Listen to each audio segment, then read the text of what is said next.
Good morning সকলকে। আশা করি তোমরা ভালো আছো আর আমিও ভালো আছি। তো দেখতেই পাচ্ছ যে আমি তো চলে এসেছি বাপের বাড়িতে, আর এসলাম আগের দিন বিকেলবেলাতে। তো বিকেলে এসে রাত্রে গুনেছিলাম আর এখন হলো সকাল। তো সবাইকে তো গুড মর্নিং জানিয়ে দিলাম। তো জানিয়ে দেবো এখন আমি ঘরের থেকে বাইরে বেরিয়ে আসছি। তো বেরিয়ে এসে এখন ফ্রেশ হয়ে নেবো। দেখতে পাচ্ছ আমি মুখ টুক ধুয়ে এলাম আর কি, ফ্রেশ হয়ে এসেছি। তো ফ্রেশ ট্রেশ হয়ে এখন ঘরের থেকে আমি বাইরে বেরিয়ে আসলাম। এইটা হলো তো আমার বাবার বাড়ি, দেখতেই পাচ্ছ। আর সেইভাবেই আমি কিছু ভিডিও দিতে পারি না বাপের বাড়িতে আর কি।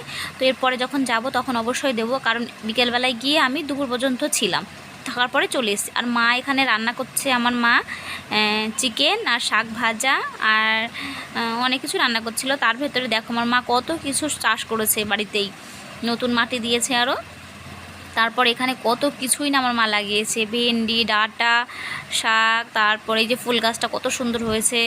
আর যেহেতু কদিন আগে আমার বোনের বিয়ে হলো আর কি, মানে আমার মামার মেয়ের আর কি আমাদের বাড়ি থেকে বিয়ে হলো, তাও ওর জন্য সব বড় বড় গাছগুলো কেটে দিয়েছে। তারপরে মা আবার মাটি ফেলে এই সব লাগিয়েছে আর কি, এই সবজি চাষ করে দিয়েছে।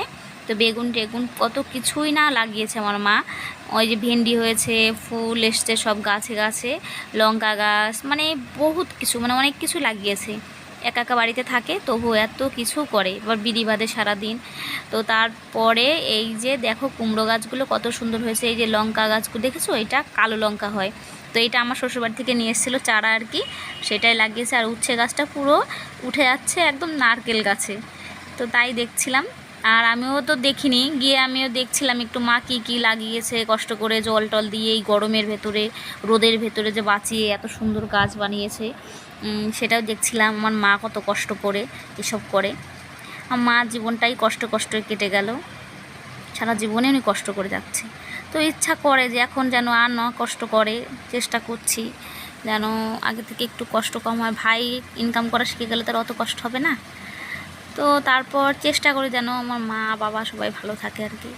তো তারপরে যে নিয়ে এসেছিলাম আগের দিন শ্বশুরবাড়ি থেকে জামরুল, আর এই তার আগে বিকালে গেলাম না বিরিয়ানি, তখন সেই ওইগুলো নিয়ে এসেছিলাম লিচু, তাই সেটা আমি খাচ্ছি, এখনও শেষ হয়নি। তারপর বাবু তো দেখতেই পাচ্ছ ওখানে ঘুমাচ্ছিল, আর আমি এখানে ঘরে চলে এসেছি। আবার ঘরে এসে তোমাদের সঙ্গে কথা বলছিলাম। তো অনেক দিন পর বাপের বাড়িতে এসে থাকছি, ভীষণ ভালো লাগছে আর কি।